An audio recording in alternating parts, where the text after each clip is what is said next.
Hello and welcome to Digital PR Uncovered with Reflect Digital. I'm Joanna Earle, Head of Content and Digital PR at Reflect Digital. And I'm Morgan Rodway-Wing, Senior Content and Digital PR Executive at Reflect Digital. And today we're going to talk to you about how to use TikTok for digital PR. Morgan.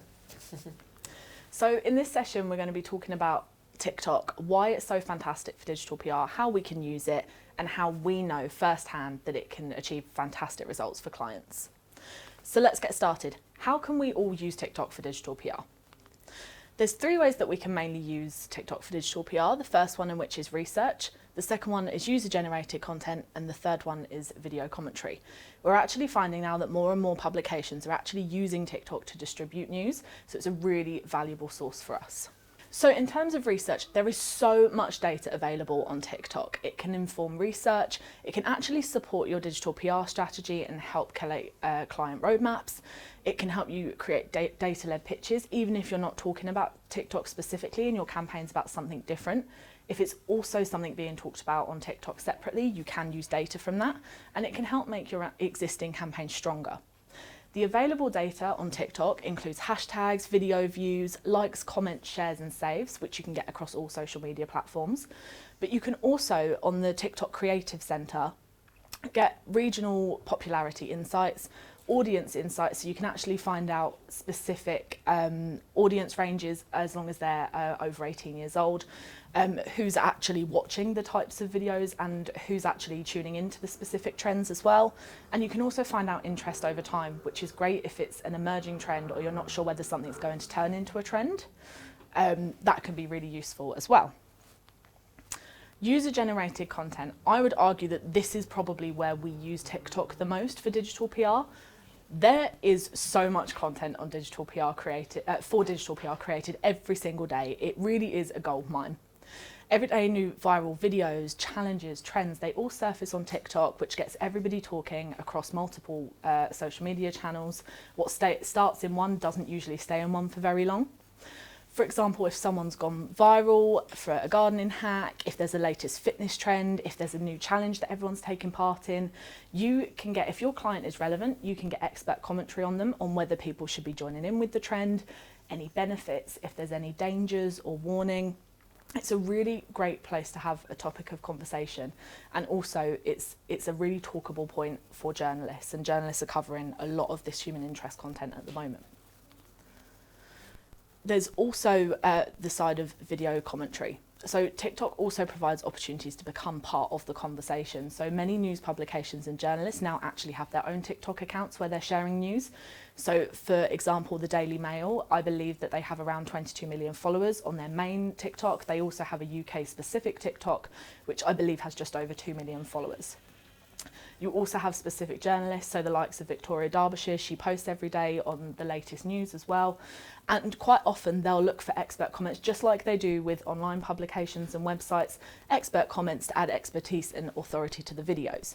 So by creating video expert commentary to start with and outreaching that alongside your website and written commentary, there may be more opportunities that you can get involved with on TikTok rather than just talking about TikTok. You could be on TikTok as well, which is just as great.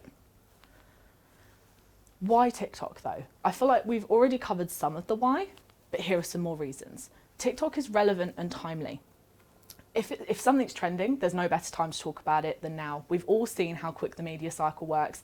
What was a trend yesterday is cringy and icky today and no one wants to talk about it anymore. But if you can leverage that and talk about it at the right time, it's a really interesting angle and a topical hook to talk about.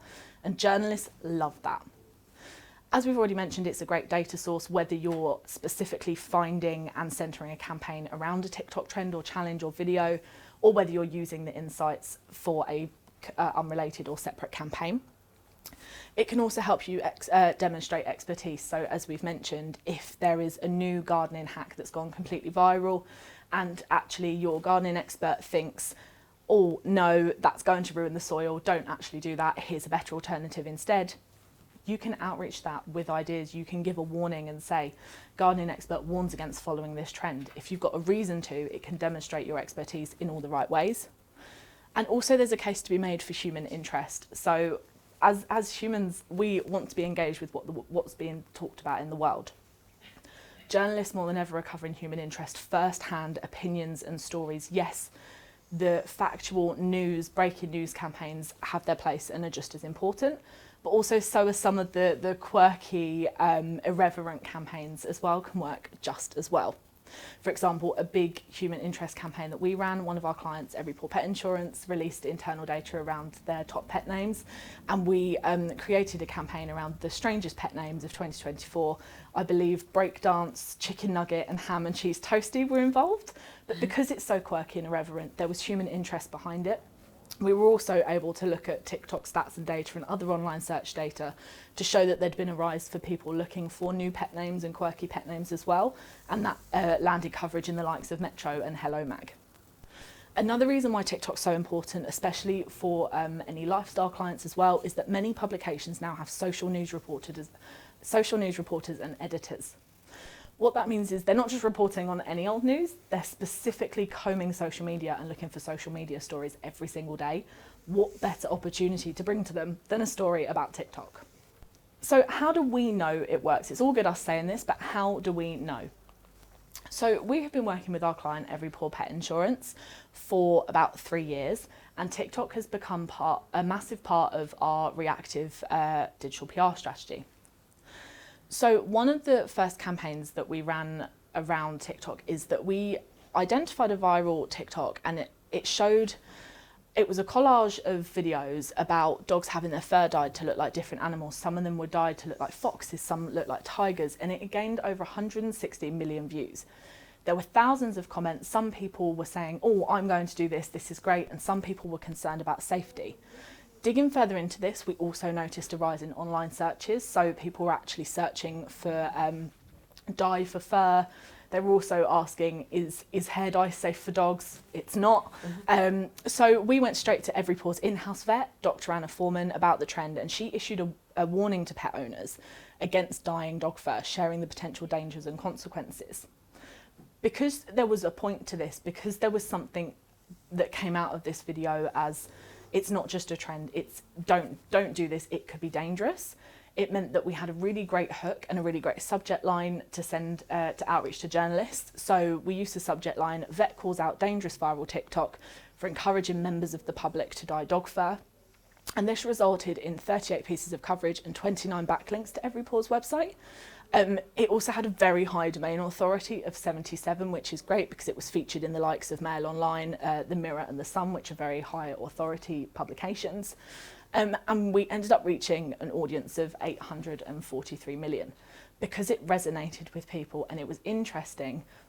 Once one publication picked it up, we found that others were picking up from that as well.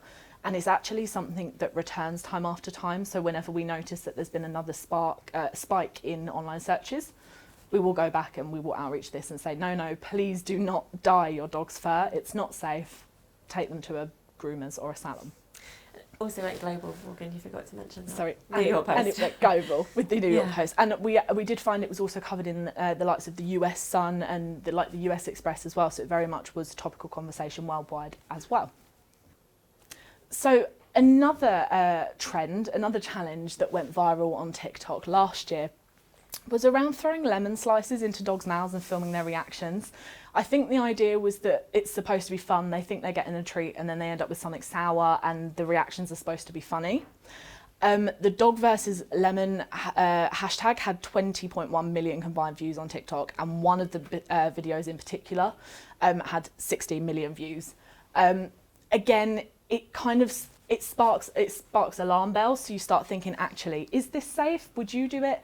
Is it a bit of fun? Are people in the comments overreacting when they say, oh, it could choke a dog? Is it dangerous? So again, we went straight to Every Paw's in-house vet.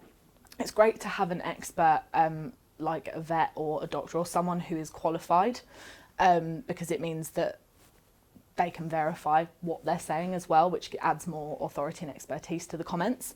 So as expected, she said no, there are choking issues. There can also be issues with training and encouraging them to eat other foods on the floor. It was very dangerous. So again, we used the subject line, vet issues urgent warning as viral TikTok trend where owners trick dogs with lemon slices is a choking hazard. This campaign again secured 15 pieces of coverage with a domain authority again very high, 73. and it reached an audience of 613 million. And again, went global and was featured in New York Post. It was also featured in the Indie 100 and the Hindustan Times as well. So again, it had topical conversation, not just in the UK, but international interest too. So those were two examples of very reactive challenges that came up. They came up in the moment, there was no preparation, they were something that we identified, and as soon as they'd gone viral, we were like, yes, let's go, let's do it. Halloween was a slightly different story. Halloween is a seasonal trend. It comes up every year. We know Halloween, we know that there's going to be coverage and content to be created around Halloween. So in advance of that, we always have expert commentary from Every Paws Vet around fancy dress, around food, around anything to do with Halloween that could be unsafe, as we do for any other sort of national holidays. What we can then do is we plan time in leading up to Halloween to specifically search for TikToks around Halloween to notice any emerging trends. Are there any specific fancy dress costumes that are trending this year? Are there any new challenges that dogs are being, or pets in general, are being involved in? And it allows us to kind of use the expert commentary reactively. So this happened over a couple of years. So we noticed that there was lots of TikToks of videos with dogs being dressed up in fancy dress for Halloween. There was also one where the dogs had false teeth as well, which, as you can imagine, is incredibly dangerous. So what that meant is that we could ask Dr. Anna any extra questions, but we also had the expert content ready to go. So she could speak about dangerous DIY costumes, making animals wear false teeth, or any specific clothing materials that can irritate pets as well. So we led with vet issues, urgent Halloween warning about DIY pet costumes after viral TikTok could asphyxiate dog, because that was one of the comments she made. Over the last couple of years, our Halloween TikTok campaigns have secured 20 pieces of coverage in the likes of The Mirror, Dogs Today magazine, which is a really important industry publication for Every Paw, and also LBC. Total estimated views across these pieces of coverage was 1.7 million, and there was also lots of engagements, which shows that it's resonating with people. And again, it's something that we know that we're aware of. So come September, we can already be starting to look out as people start planning their costumes or start planning their dog Halloweens or pet Halloweens, which is a thing now, by the way. We're prepared for it. It's also worth mentioning that as much as these are quite, they're quite serious ones, aren't they, on TikTok? Yeah. But, Every Paw like to be known as a fun brand, quirky brand as well. So that is why we are doing the TikTok trends and focusing so much on that. And there are some really nice trends and really positive trends as well that they can focus on. So it isn't just about calling out the dangerous ones as well as such, but it is also, we do a lot of like really nice, like ones around mental health, or just really nice bit more positive topics as well. Yeah, there's absolutely a place for the heartwarming. Again, that goes back to human interest, heartwarming. We found a TikTok around, it was, I think it was National Sleep Day or Sleep Awareness Day. And so we were having a look on TikTok, and there was a TikTok around, apparently if your pet sleeps on your pillow, it means that they love you or they're connected with you. And again, maybe this was more my interest than general interest, but I wanted to know if that was true, because when my dog sleeps on my pillow, I think, this is so lovely. Yeah, exactly. Really heartwarming. And actually, Dr. Anna came back and said yes, because of something to do with I think it's the pheromones, or there's a biological reason that they feel comfort in that. So again, we could feed that into the already existing bank of commentary we had around sleep and dogs, and that secured a really nice piece of coverage in The Mirror as well. Yeah, so it really fits really nicely into their brand, the use of TikTok, doesn't it? Yeah, it's fantastic. And everyone loves dogs. I think lifestyle clients, gardening, pets, travel are really, really great for TikTok. I think there's definitely a place for, I think, any industry now, because TikTok is so widely used. I think there is a place where you can find content, but I think it comes thicker and faster for lifestyle brands. So should you use TikTok? I was kind of just leaning into this, so I've got ahead of myself. I've created a checklist to test whether you should use TikTok as part of, not necessarily even part of your strategy, but as part of your campaign. And every time that you're considering using TikTok, or a specific TikTok, you should look at these. So is the video or the trend or challenge, is it significant? Has it gone viral? Has it got anything to say about it? If it's only got 100 views and no one's commented on it, you just think it's interesting. It might not be interesting. It could just be that that's what you watch quite often. Your algorithm's bringing that to you. It's not actually gone viral, and therefore it may not land with the national publications as much as you want it to. Is there a point of view? It's all great, a challenge going viral, but if it's a dance challenge with nothing to say about it, and there's no way that you can have an opinion and the expert can't have an opinion, then again, it might not be the right TikTok to jump on. It's not to say you can't take some of the data from it if it's interesting and feeds into your campaign. But if there's no point of view you can make, if there's no warning, if there's no benefits, if there's no added value, if there's no value that you can add, maybe not. And the same with, is it relevant? It's all great if, for example, there is a new gardening hack that everyone's talking about, but that doesn't mean every paw should jump on that because it's not relevant to their brand. Being viral doesn't automatically mean relevance. You need to make sure it's relevant to your specific brand and your campaign as well. If the data you're taking isn't relevant to your campaign, it's false data. It won't mean as much. Going on to, do you have the data to back it up? So don't just look at TikTok. Yes, look at TikTok and look at the data. Go somewhere else. Look at Google Trends. Look at Google Ads Keyword Planner. Are online searches going up around dogs sleeping on pillows or dog pillows? Are searches going up about the specific soil that the gardening hacks told you to go and get? If you can show that there is an emerging trend, that will only add a further hook and add even more authority to your pitch. Can you react quickly? This is one of the most important things. If you can't react quickly, if it's going to take you 4 weeks to turn around a comment on this, you're going to miss the trend. I don't want to say there's no point, because there might be a case for you revisiting the trend if it's still trending and you can find different data in a few weeks, but you need to be able to react quickly to what you're seeing in the moment, because if you don't, your competitors will. And has it already been covered? If it's already been talked about a lot, either see if you can find a different angle that's unique to your brand, or maybe try and find a different trend or a different video that isn't being talked about a lot. And finally, on to tips for securing coverage with TikTok. So you need to be proactively reactive, which might sound a bit strange, but go with me on this. So you need to plan to be reactive, which again sounds a bit counterintuitive. But being prepared allows you more time to be adaptable and flexible to situations when they arise. So set time aside each day, even every couple of hours, to identify viral TikTok trends or challenges, anything related to your clients. What you could always do is have your, if you use TikTok in a personal capacity, you could set up a professional TikTok. That doesn't mean you have to start posting, you don't need permission from your brands or anything, but it could keep the algorithm on your clients, so it's easier to identify any relevant trends or challenges or videos that come in. Have a bank of expert commentary on common topics so you can react quickly. Again, this won't always work if it's a brand new trend that no one's spoken about before, but like with the Halloween comments with every paw, we know that it's bound to happen. There is bound to be a topic of conversation around Halloween, so we'll get as many comments about different areas of Halloween related to pets as we can. And use data to identify emerging trends before they blow up. So if you think you've noticed a trend and you think it's not gone viral quite yet, but there's potential, have a look, see if there's been interest over time, see what Google Trends is saying, come back to it in a couple of days. You can also always start preparing that content. You can get some expert commentary ready, and the second it goes viral, or the second the data backs up your point, you can outreach ahead of competitors. Subject lines matter. Subject lines are one of the most important parts of outreaching. There's no point identifying a really great TikTok trend, getting amazing expert comments, if the journalist isn't actually going to open the pitch. So the anatomy of a subject line. You need to make a point with what you're saying. So whatever the point is that and the point of view you found with this TikTok, if your expert is warning about something, if they're praising or celebrating, or if they're fact checking something, you need to establish that point in the subject line.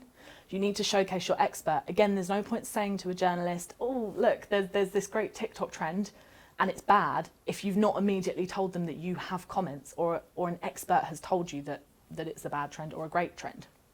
And again, highlight TikTok. This is especially relevant for any social news editors.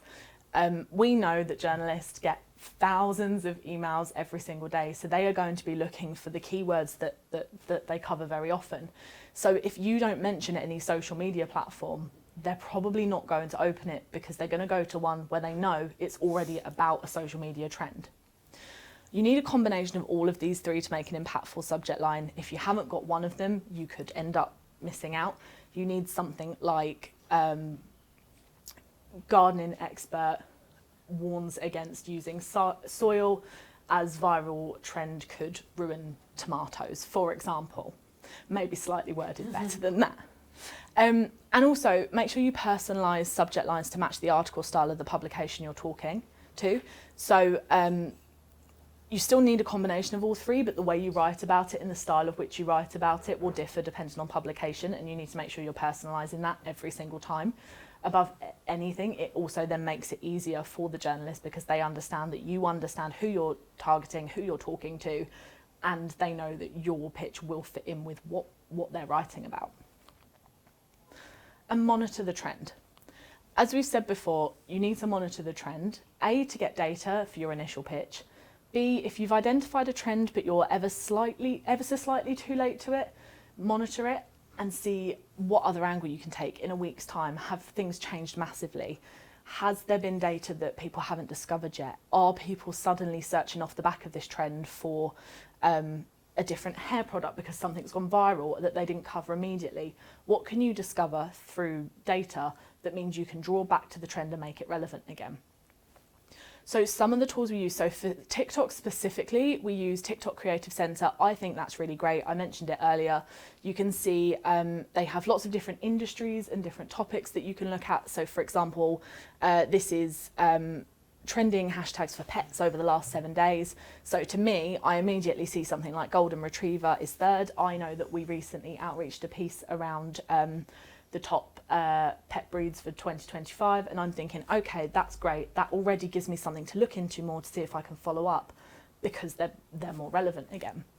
We also use Meltwater, which also again can bring in TikTok insights, and very similarly will show you trending hashtags and give you that additional data, and it can really just help you inform what's risen over the last couple of weeks, what might be emerging, and if you've got any content to align with that, then fantastic.